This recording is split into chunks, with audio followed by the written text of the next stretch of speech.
Hi everyone, this is Devleena welcoming you all to another exciting episode of Icons Behind Brands video series. I'm extremely excited to welcome our guest for today, Mr. Varun Sridhar, who is the CEO of Paytm Money, the biggest digital wealth management platform in India. With close to 2 decades of experience in leading the digital transformation journey, Varun has worked with some of the top retail banks in India and abroad and held key positions over there. So let's hear it more from Varun. A warm welcome to you, Varun, on Icons Behind It. Thank you, Devleena. Pleasure to be here. Very, very happy. When I got the invitation, I was excited. It's a new brand, a new name, and I feel very happy to be here. And so, hey, good afternoon, good evening, or good morning if you're seeing me or listening to me in the morning. So, yeah, pleasure to be with all of you. We are more than excited to have you, Varun, here. Our viewers would love to know about your journey and background, Varun. What are the changes and challenges you have seen so far over 2 decades of experience? Absolutely. I think it's been a very eventful 2 decades. I started as any other running the great Indian middle class rat race, as I call it, right? Which is essentially our society, our parents, our family decide very early in our life what we have to become, right? So when you're born, you're a chartered accountant, engineer, architect, doctor, whatever, and you run the race. And then you go to college, your professors tell you, "Aapko day zero placement chahiye." Ab day zero placement khatam karte ho, then your professors will tell you something else, or your society, or your boyfriend, girlfriend, husband, wife. I think we are surrounded by so much of pressure that we are not able to run what is our dream, right? And so very early in my life, I got lucky. So I was born into a family of professors. My father was one of the early professors at MDI Gurgaon. My mom was principal of a school, and I was meant to be a typical engineer, doctor, and that was my life. But somewhere I bought my first stock when I was 16, and that kind of changed my life. And I saw, in my family somebody being in finance, and I said, wow, finance is glitzy. Finance has all the nice things in it, and so why shouldn't I do it? So I started my life, and I ended up, doing my chartered accountancy because my father wanted me to.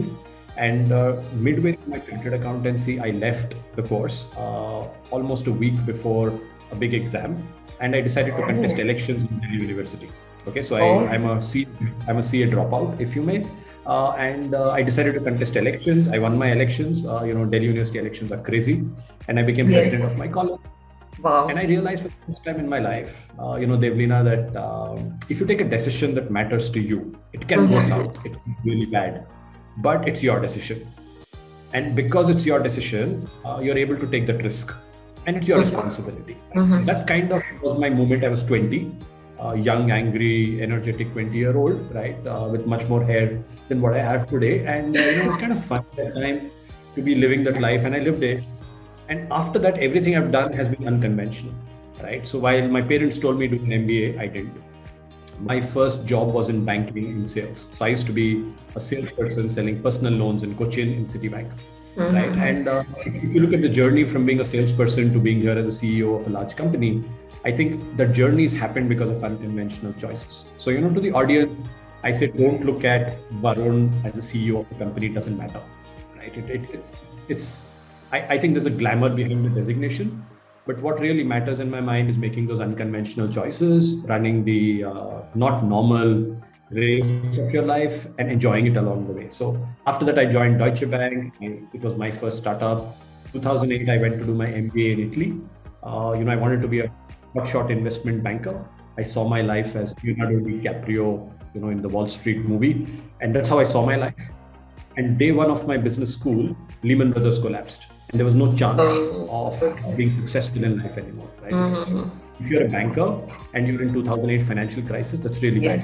And I decided to study my MBA in Italy, right, in a school called SDA Bocconi, which at that time was not famous. Today it's top 30 in the world, but back then it was not important.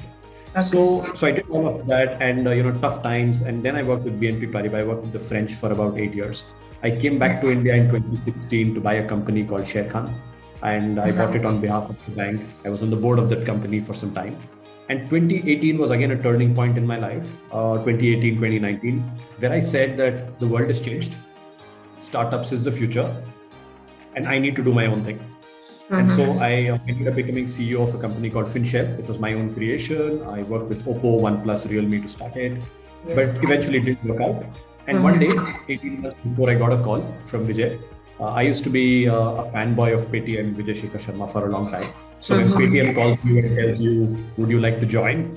I said yes, and I wanted to be an entrepreneur, and so here I am, right? So, during all this time, I've traveled a lot. I've worked in about 10 to 12 countries. I've traveled to about 50 plus countries. I enjoy my life. I play sports. I do a bunch of crazy stuff. So it's a good life, and I think along this life, this one message, if I would like to send, is don't run the race that others have set for you. Make your own way, take your own decisions. Sometimes it's very bad, and I've had very bad days, but sometimes it's fantastic. So you have to enjoy both. The message which I take it from here, it's a no regret life when you take your own decision. I mean, see, good and bad happens. I mean, it's not key, it might happen, it will happen, this is life. But you are happy with that because you have taken the decision, and key anyways. And once you start your own unconventional choices, then you develop that confidence that you can restart it anywhere or any point of time, even if you have lost everything. So I think the unconventional choices, it's not unconventional, it's just like the choices which you love to do, just go ahead with that. And somewhere you have to choose what you want, right? Yes, and that right and wrong, I feel, see, there is nothing called right and wrong. It's just like what you feel is good at that point of time to move further. And I think that is the right way to take a decision as an individual. Absolutely. Great message, and it was so exciting to hear your journey, Varun. I could connect more that behind this fancy, designation and companies, there are a lot of hard works, there are a lot of time and efforts which you have spent on that, and that's how we connect better. Right? Absolutely. Yeah. Absolutely. So Varun, as we move forward, how do you see the future of fintech market in India in 2022, and what are the changes can we await and look forward?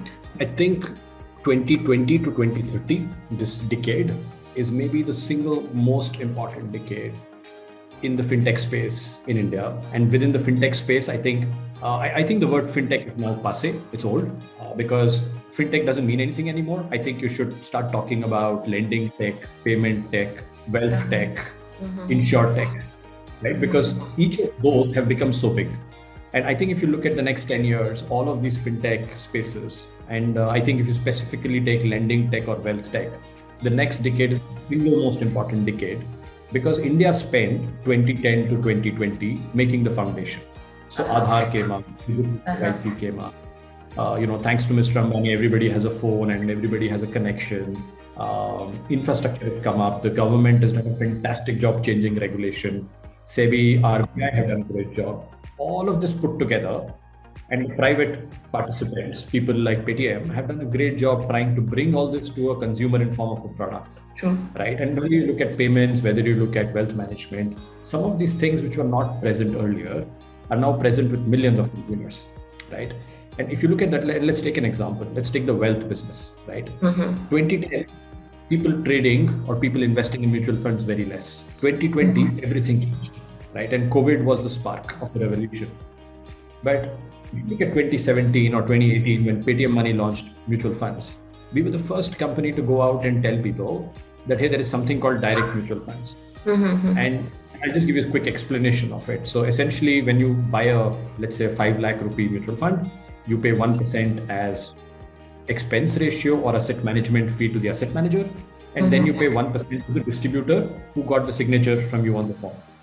Okay. Now you pay the distributor on the 5 lakh rupees. But let's say in the next 10 years, your 5 lakhs becomes 50 lakhs. You're still paying the distributor on 50 lakh rupees, 1% for the rest of your life. And all the distributor did was to take a signature from you 20 years before. Right? So we asked ourselves, is that right? And we said, no, that's not right. That's wrong. Right? And so we launched something called direct mutual funds. It was existing in India for a long time, but we took it, put it on an app, put it on a product, and gave it to India.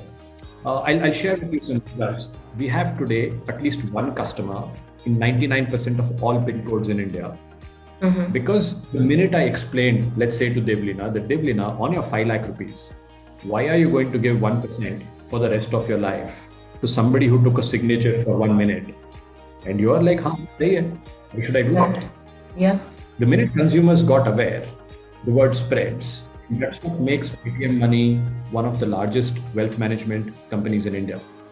Because using fintech, you're able to be honest, you're able to be transparent, you're able to distribute across India, you're able to onboard new customers like never before, right? And I think that's the story. So 2020 to 2030 is a revolution waiting to happen, because 2010 to 2020, the foundation was laid. So what you're going to see over the next 10 years is maybe the craziest roller coaster, right? You're going to see great innovation. You're going to see very nice, large new fintechs taking space, taking dominance. I remember 7 years back, I'd done an interview in Paris, and I was there, and some journalist said, this fintech thing is just a fad. It's fashion, it will go. I met the same journalist, I think in 2019, accidentally at the airport. And the journalist was, Varun, where do you work now? And I was like, I work at Paytm, and 2020, sorry. And I was at Paytm. And the journalist was, wow, Paytm is a big company now. And I said, do you remember your interview? You said it's a fashion. She said, yeah, I was very wrong that it was a fashion. It was not. And I think at the end of this decade, 2030, you will see something very special. You'll see these companies become big, become profitable, changing India and changing consumer experience. So Devleena and the audience, if you're invested in fintech, within fintech, I think you have to choose which tech you want to be part of. Is it wealth tech, lending tech, insure tech? I can almost bet, being part of the wealth tech industry, that the wealth tech industry is going to grow by about, 40, 50 times. It's crazy. So good fun. Awesome. Thank you for breaking it down, Varun, in different verticals, because fintech is now, it's a large chunk of word, and there are a lot of different verticals. And as you said, and I feel so that the customer is now a bit mature in this field as well. I mean, 2010 to 2020 was the foundation, as you said, and now is the time when you actually take it off. So I feel, and I'm just waiting for that era also, where we are not no more uneducated on the finance side, and people are, I really want India and each and every people to take responsibility on the finance side and take an understanding about that side at least. So I think these companies are going to take it through a long way. Absolutely. And maybe just a small point. The consumer was always mature, right? I always think the consumer is always mature, right? The consumer exactly understands. The problem was that if you wanted to take 100 rupee mutual fund, okay, you will go to your bank won't even give you, right? All of a sudden, you open an app, and all of a sudden you're able to do that. I think the fact is, customers and the platforms like ours have gone to consumers and given them an opportunity. And you see that the consumer is accepting it because the need was always there. I think what was missing was the consumer was always mature, but the consumer was not able to understand, and nobody was giving him that product. All of a sudden, now that the product is given to the consumer takes 30 seconds. They go through the app. The Indian young millennial is very smart. People like you are extremely intelligent, right? So that intelligence is very easy. All we have to do as a platform is to make sure you have it on your fingertips, right? And as long as I do that, it starts to fly. So what you say is see, deep down, the consumer or the human already knows what is right for them. The moment they get to see that this is the right thing, their intelligence say ki I know it.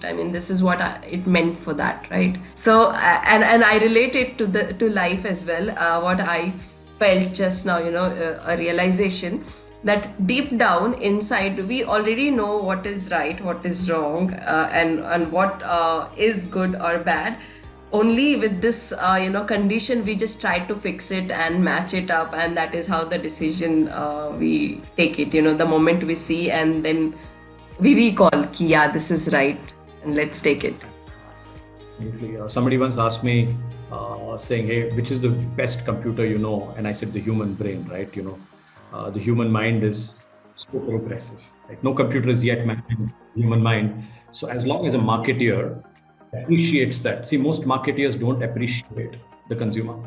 Most marketeers think that this is what the consumer should be doing. But if you start listening, they will tell you what they want. And I think that's where understanding psychology is so important, right? And we can talk about that later. So we spoke about customers' mindset here. Varun, I would love to know from you, what are your customer demographics right now? And how are you reaching out to your target customers? Okay, so at the scale of Paytm, every Indian is our consumer, right? Because Paytm is by far in every corner, every part of India. So one of the challenges at Paytm Money we have is, what's our mission? So if you ask Paytm what's our mission is to empower 500 million Indians to have meaningful financial services, right?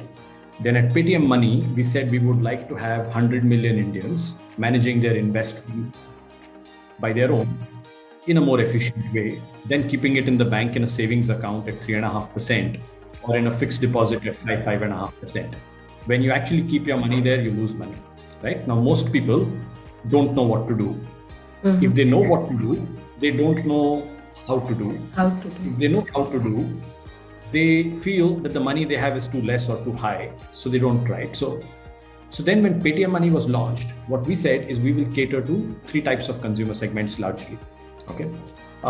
For the first and foremost consumer segment we cater to is young India, right? And when I say young India, I think it specifically implies people who are, in my mind, very digital by their DNA, which is all of Paytm. By default, they're using digital payments. They are digital merchants. They're able to buy tickets, flight tickets. They're able to go to concerts using Paytm Insider and so on and so forth, right?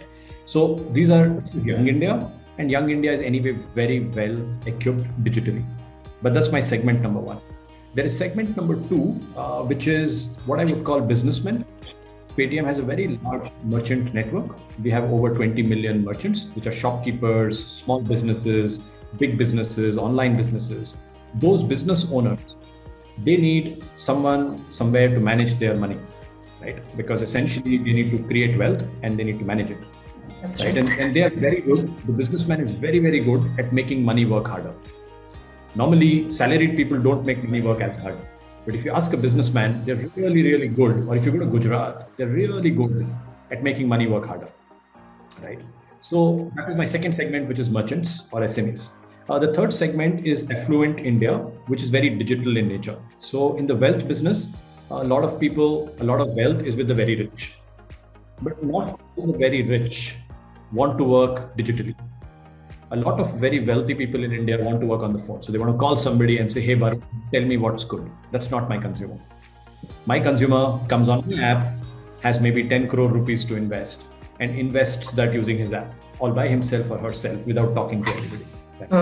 So essentially, part A, we are a digital, my target consumer is a digitally native consumer, which is one axis.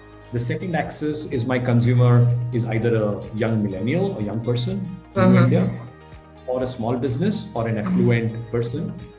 And I think the third axis is a very interesting one, which we very recently started to develop, is the kind of consumer I get is somebody who wants to make his or her money and his or her wealth work harder.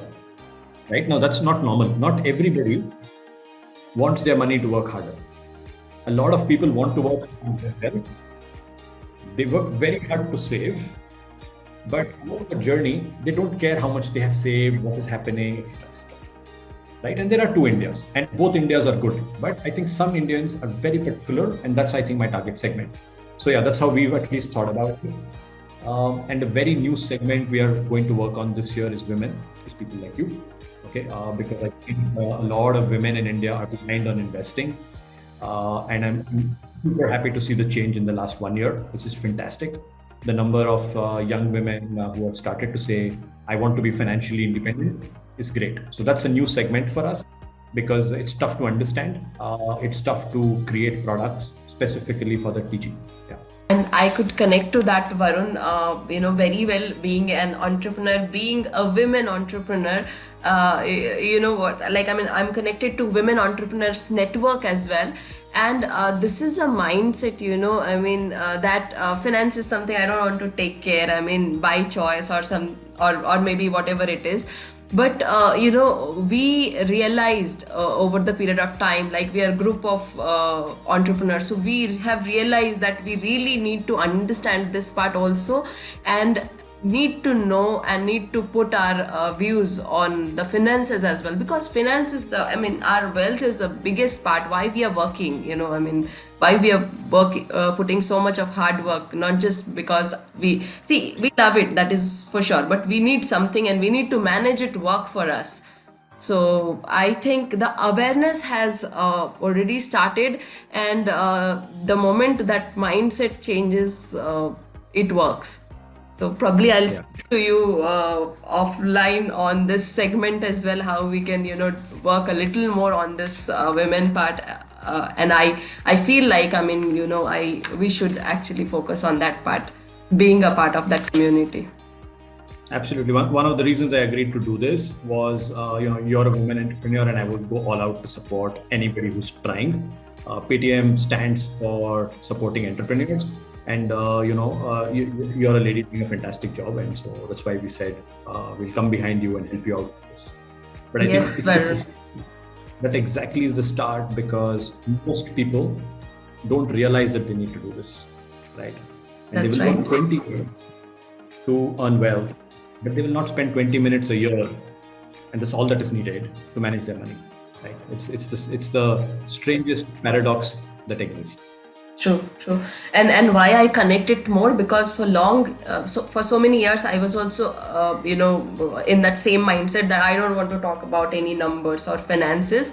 And then over the period of time, with my mentorship, I have got good mentors in my life, business mentors. I learned that this is something I have to know, and this is not a rocket science. I can actually do that. So that mind shift has changed a lot in me, in my life, and the same I feel with other entrepreneurs who are women. And probably I'll just reach out to you for some of the women networks. So we'll see what we do together there, Varun. Please do. Okay. So, Varun, now coming to marketing part once again. According to you, how do a marketer should balance between experimenting with the new and innovative marketing techniques and campaigns versus investing in better adoption from the existing traditional media already? The answer to that question, there's no one recipe. Okay, so I will try and give a framework rather than an answer. Then each marketer can see if it can apply during their job. Like, that's how at least I think about marketing, right? The first thing I think about in my framework is try and fail fast. Fail fast, fail small, right? And have a failure budget. The biggest problem in life, I think, from a framework perspective, is to have a failure budget in your mind, in your financials, in your budget, with your CFO.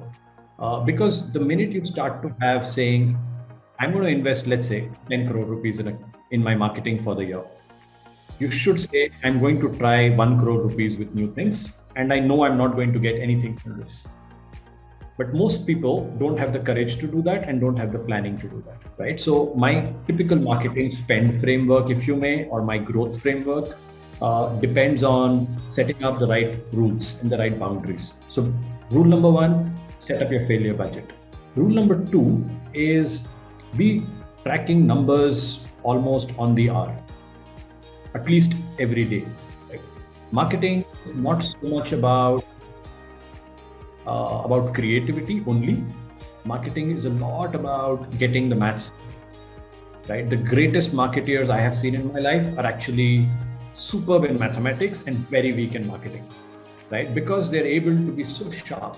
And I think that sharpness comes normally from having a good team that allows you to have all your numbers beautifully put together. So for example, if you're running a paid campaign, or you're doing a podcast, or you're running a YouTube campaign, whatever you're running, I think one of the things to ask is, okay, what's my first 1 hour engagement? How many are my true fans? How many actually come and engage? Who's the consumer who's engaging?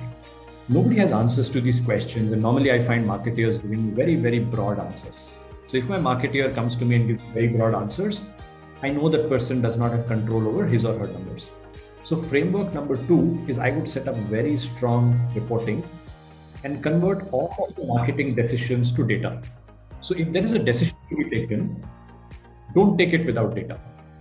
And that's a very tough thing to do. So very simple rule, you want to take a decision, take it with data. Okay. But you need to give yourself space to experiment because there are some things that you don't know. Now, the problem is if you spend the first 1 year, it's a startup. It's the first 2 years, 99% things you don't know. Yes. So everything is a failure budget, right? Yes. So you have to go try. But then I would recommend don't burn all your money. Go slow, try different things, but right. So my second principle in marketing, which based on your question, is fix everything on data and make sure no decision is taken without data. Third principle is very, very simple. Most time people get it wrong, is separate the left brain and the right brain. Okay. What does that mean? A creative person is creative. A data person is a data person. I think I've worked in about 12 countries. I've traveled to 50. I have never met a marketer. I've met very few who's great in data sciences and who's so creatively blessed. Okay. But at the end of the day, you need these two functions to kick in.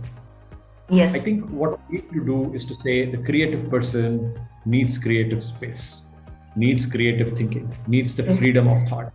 Sure. And the data person is different. Most organizations say you are head of marketing, and then you're expecting the very creative person to become a data science expert.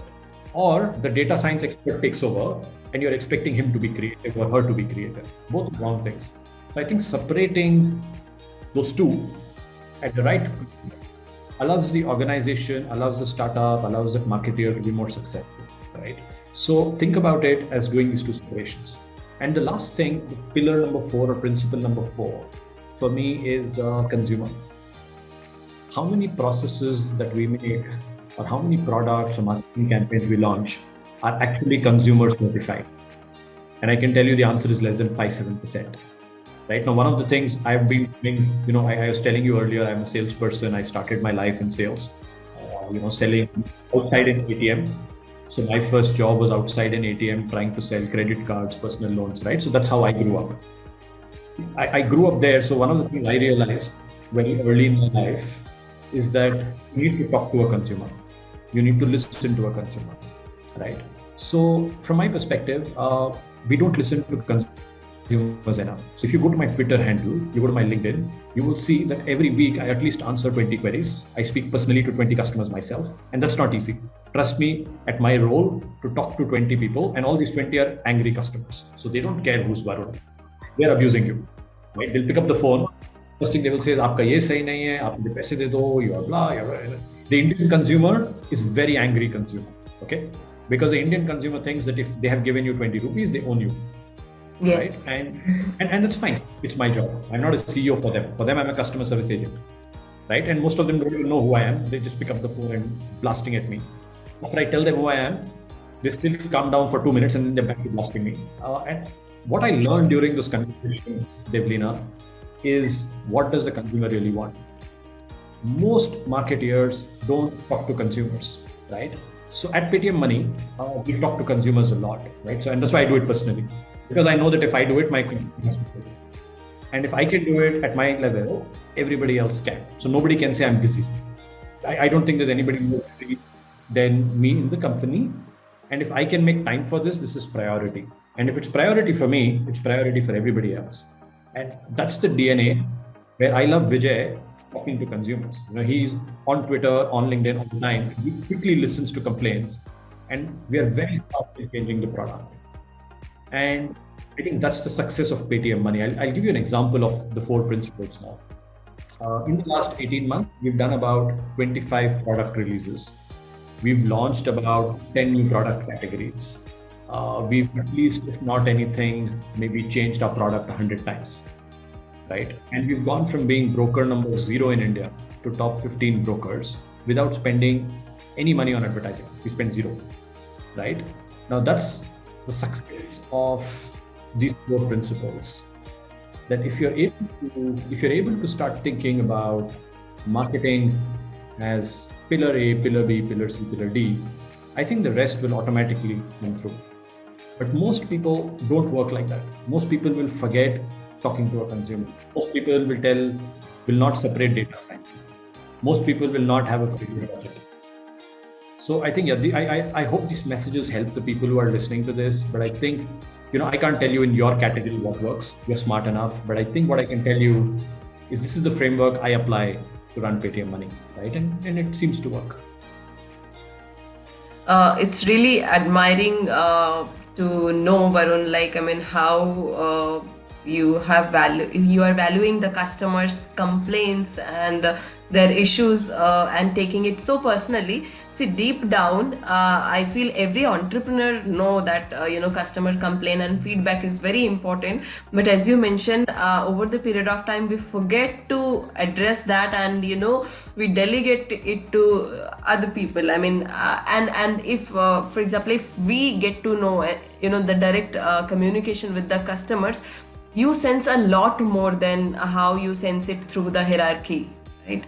So I feel that's a great message for any entrepreneur or any marketer or any leader in that way, to understand your pain point from the mouth of the person who is actually having an issue. So it's a great message. So Varun, in this fast changing pace, okay, so we are seeing, things are changing rapidly. Last 2 years only, many things has changed, right? So how fast your industry is changing? When I say your industry is fintech, wealth tech, so how fast it is changing and growing, and what drives the growth in this industry? First of all, I like that you picked up the word wealth tech. So I just learned it. I can see some fast change happening, right? So I think the truth is as follows, right? I often give this example that back in, I'm 40, okay? Back when I was, I think, 20, the world used to have a crisis every 5-7 years. Then technology came to this world. Now the world is spinning faster. And I say the world is now in a constant state of washing machine. Okay, so there's a washing machine, we're all inside it. And when you think that the clothes are dried, somebody comes and presses the washing machine button again, and boom, everything changes, right? I think the speed of change has gone up so significantly because of technology, because of entrepreneurship. So that change that is happening, I think the biggest problem is people don't accept it. I was 10 years before not accepting it. I was in denial that how fast everything will change. But in the last 5 years, I look forward to a crisis. I look forward to a technology change because I know that's how the world is going to move forward very, very fast, right? And I think for young India, for the India that is stepping in, be it in wealth tech or fintech or agri tech or marketing tech, I think the future is about to change every 1 year. And so if the future is changing every 1 year, how you adapt your business, how flexible your teams are, how flexible your cost structure is, how flexible your consumer pricing model is, how flexible your ability to, it's like river rafting. When you get into a river raft, I don't know if you've done river rafting, right? I've done it once. Very good. Where did you do it? I've done it in Coorg, near Coorg, there is a river, right? So not the Rishikesh one. I'm yet to do that. No. I did it in Victoria Falls in Zimbabwe, and it's 30 kilometers, okay?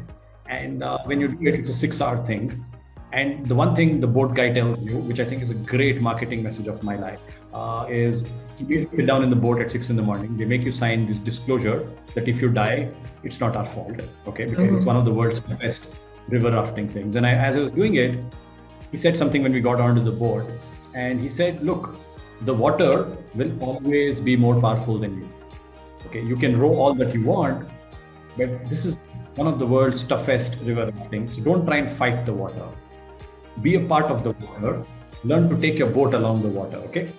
And it was 6 a.m. It was Zimbabwe. I was on a holiday doing my toughest river rafting. I came out, I survived, right? But at the end of it, one of the things you realize is that applies to your daily life these days.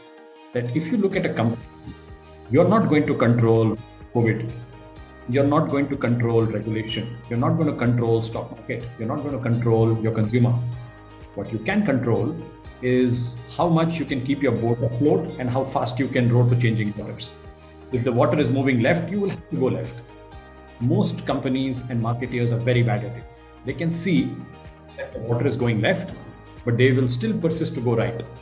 But the water is about to than you. Right? The only thing you can do is wear a life jacket. So if you fall in the water, it's fun. And that's what I mean by failure budget, right? So wear a nice life jacket. Make sure the life jacket straps are good and enjoy yourself. Because at the end of it, you're not going to die. At the end of it, you are going to enjoy your life, right?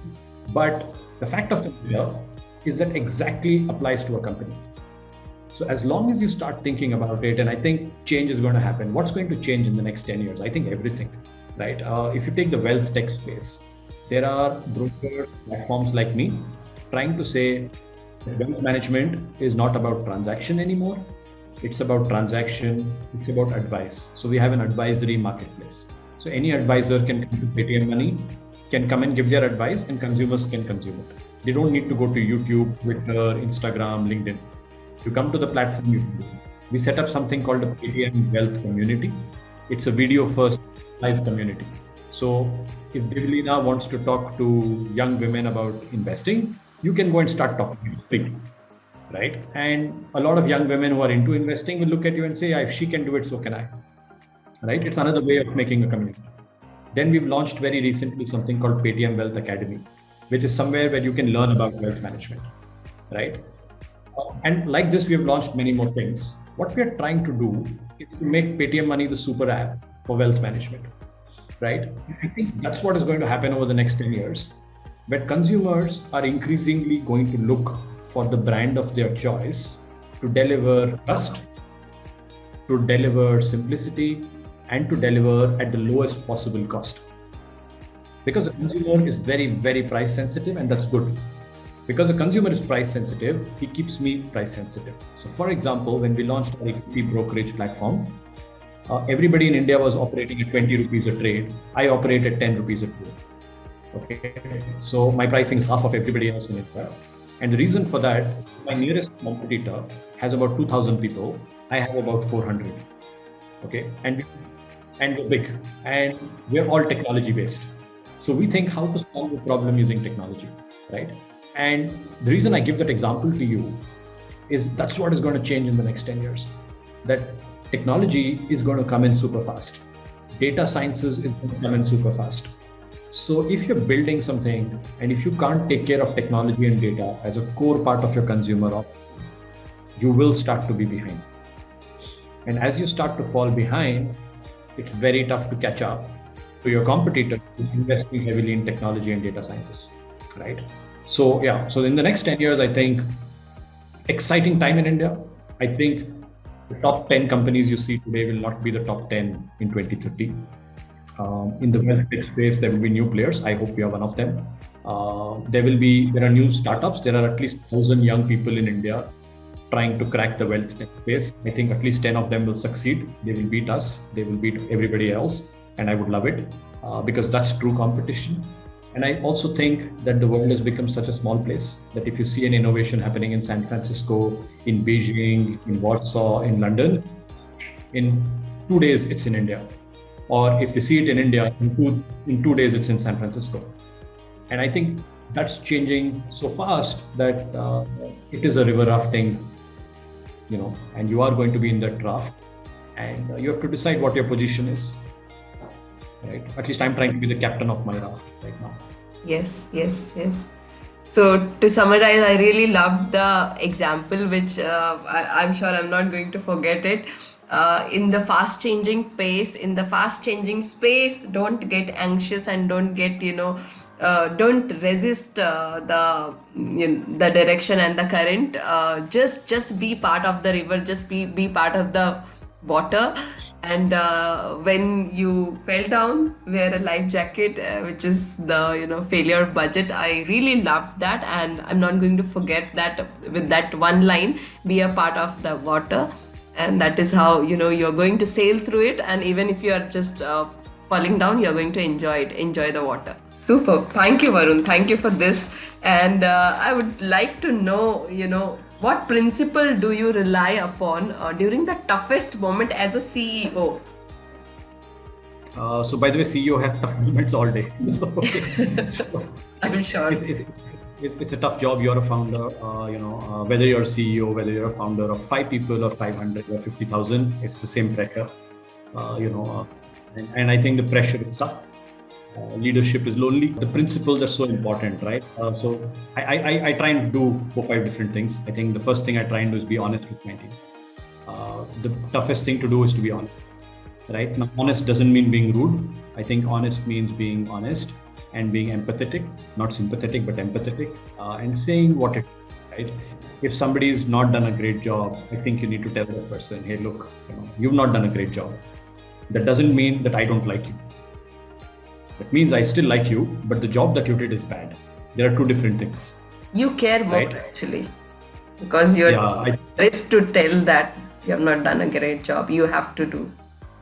Absolutely, and I think it's not easy, right? Most people, and especially, I spent an important part of my life in Europe. If you're in Paris, if you're in America, if you're in China, people will sit you down and tell you on your face that, hey, I don't like what you're doing.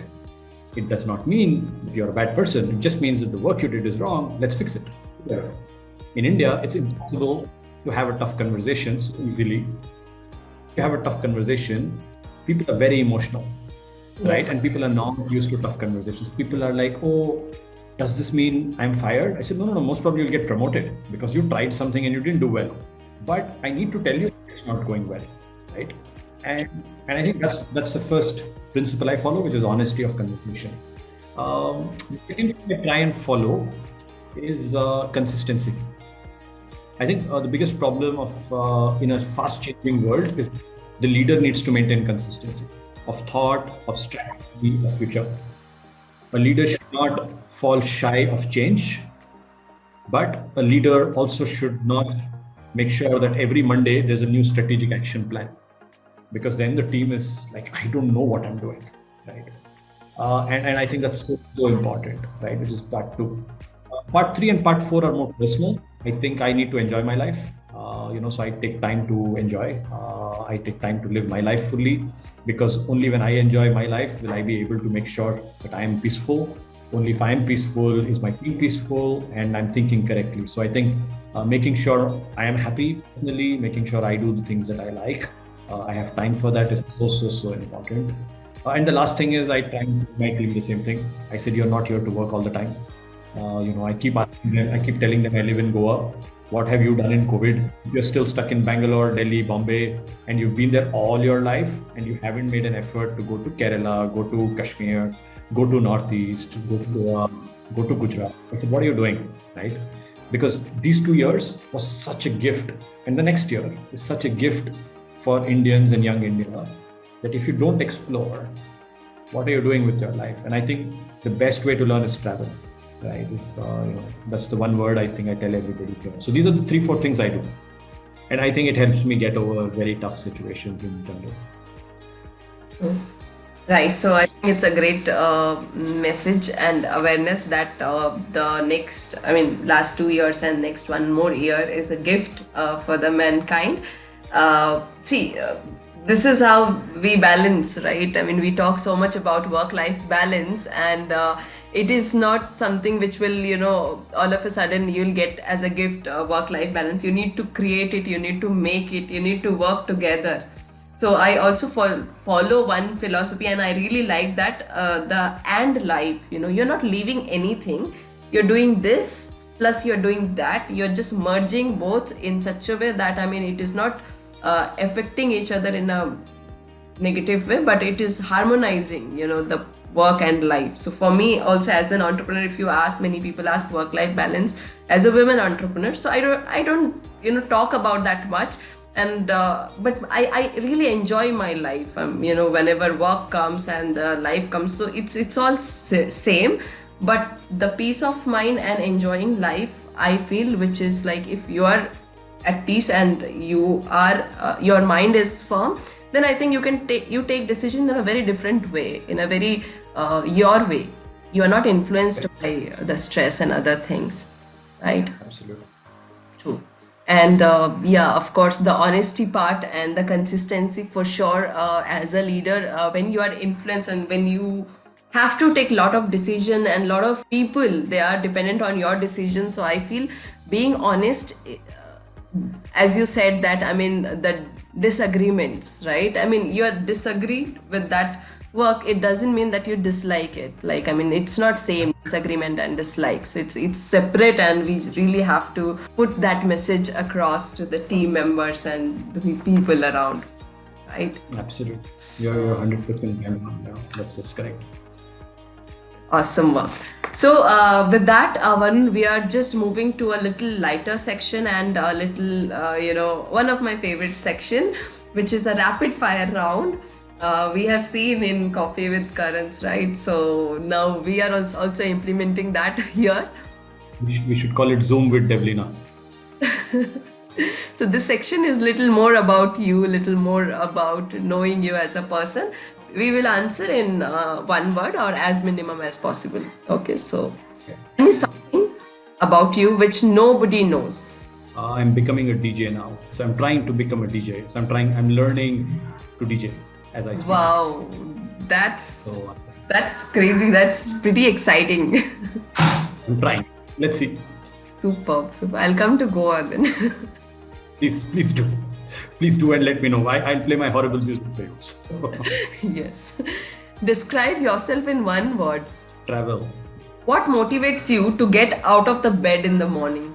Doing good at work, and being honest, and trying to really leave an impact and a legacy that you're proud of. Texting or talking? What do you like? Texting. Same here. I love texting, and talking is something, yeah, we do it, but texting is always preferred. Texting all the way for me. I think I run maybe 100 WhatsApp groups, I guess. So and you're pretty much, responsive on WhatsApp as well, which is I really appreciated. I mean, throughout when I was in a conversation with you, right? Absolutely. Early in the morning or late in the night? Late in the night. What is biggest accomplishment this year? I think the move to Goa, for me, it was a very important move for my life, because I think for me, getting away from pollution, getting away from big city life, to a life where you're able to work beautifully and at the same time enjoy nature, enjoy good clean air, have a great weekend. So I think the move to Goa is a tough one, because the first thing everybody says is, okay, how does this work? It has worked beautifully for me this year. And I think personally, that's been a big achievement. What is the one leadership lesson you learned on the go as a people leader? Talk honestly and be empathetic to people. So what sort of leader would your team say that you are? An extreme leader, taskmaster when needed, and a complete party animal on the other side. And we feel that these are two different things, but I feel this is same.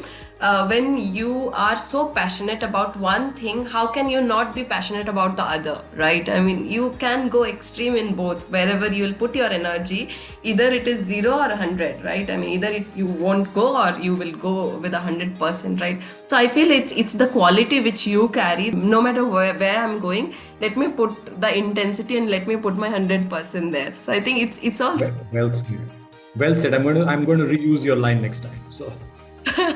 If somebody ever asks me this question, I'm going to remember you and reuse this line.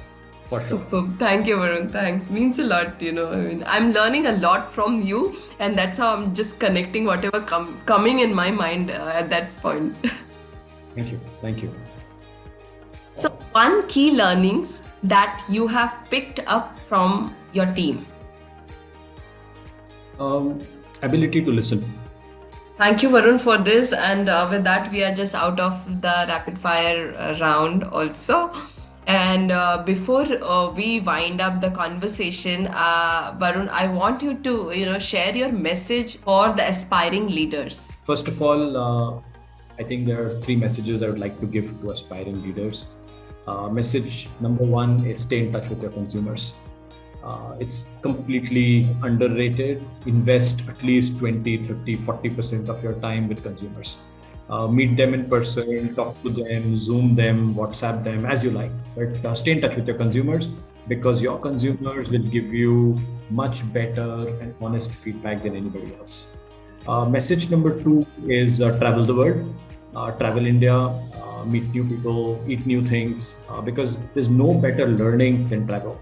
You will see travel adds such a big value back to your business that it is highly underrated. Most people go to schools to learn, etc., etc. But when you travel, you get all that coming to you, right? And your mind is open and your mind absorbs. So travel, I think, is such a great message and a way to learn for leaders, right? And the third, I think, is for young India.